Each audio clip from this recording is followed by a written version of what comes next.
My video that I made a couple of weeks ago talking about how if as an author I wrote a book and someone described it as being brain off or it's just vibes and not supposed to be taken seriously, that I would consider taking myself off the board permanently. It's still making the rounds, and there were a lot of comments where I was like, I don't agree with that, and that's not what I meant by the video. But I couldn't explain myself well. I'm an engineer.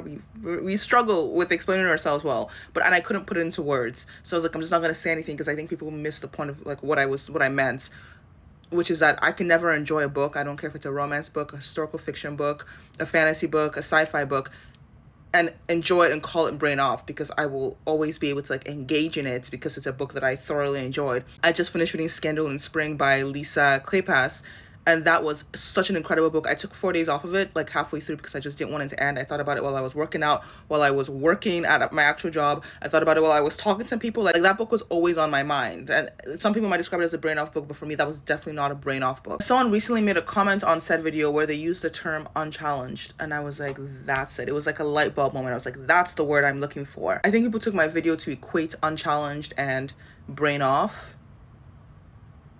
I don't see it that way. A book, in my mind, can be unchallenging, but it's definitely not brain off because I am constantly thinking about it because it was just so friggin' good.